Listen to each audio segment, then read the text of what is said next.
Turning to Viura in the north of Spain in the Rioja region, the dynamic modelling work has been continuing by the operator, HEYCO Energy Iberia. They are now turning to development scenarios based on that modelling exercise.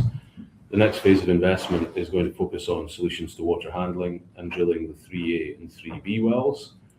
What you can see here on the map is you can see the main Viura plant, and on the right is the wellhead satellite. Wells 3A and 3B are drilled from this satellite over on the eastern side here. The other thing I've included here is Q1 key financials, and the main purpose of that is in the spirit of transparent communication and transparent disclosure about what Viura is able to deliver here. In terms of production, 112,000 megawatt hours or 112 gigawatt hours were delivered in Q1, as well as 2,805 barrels of condensate. Water production, significant, 16,645 meters cubed.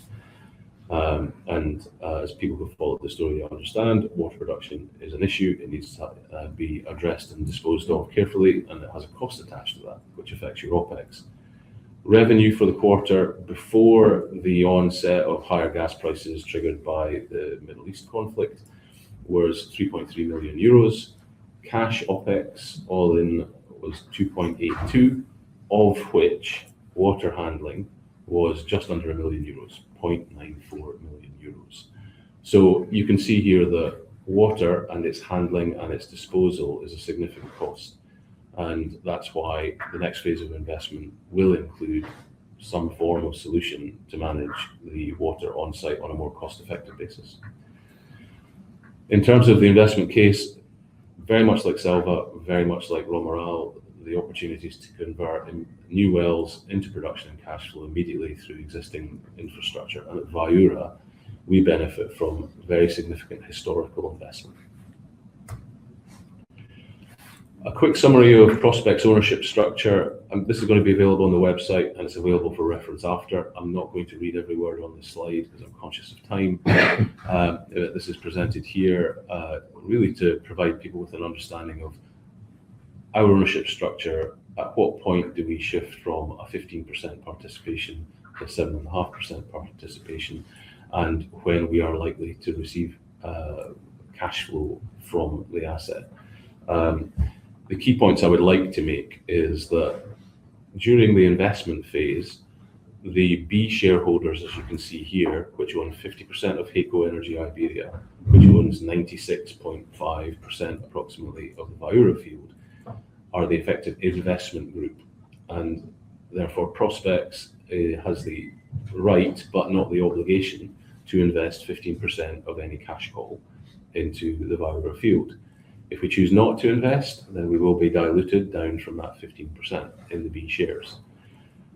When a dividend is declared by HEI, it will return first to the B shares on a preferential basis until they achieve payback, and payback is full repayment of cumulative historic investment plus a margin of 10%, uplift of 10%.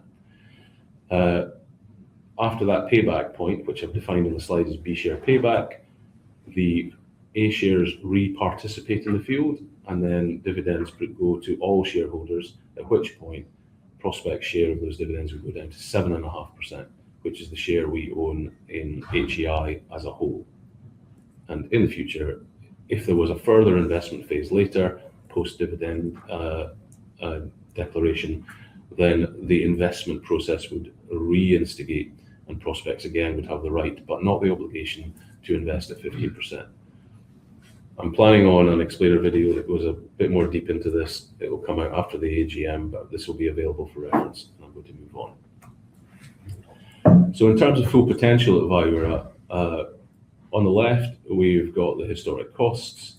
You can see the original acquisition through farm-in, and then the additional costs of work during 2025 that were engaged, and the carrying cost expressed in pounds.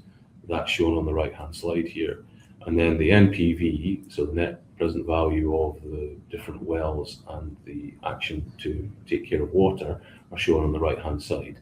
Now, I'll stress these are Prospex company estimates, and they are likely to be updated once we get into development scenarios provided by HEI over the next quarter or the second half of the year. But what I would say is you can see here that Viura offers very significant value in relation to our sunk cost and robust net value for each one of these investments we're looking at here. And the route to value is effectively manage the water, drill the additional wells and increase production and cash flow, and maximize the economic reserve that can be recovered against that existing infrastructure. And you can see here that the timeline leads us to the end of the year, preparation to drill and drilling in early 2027.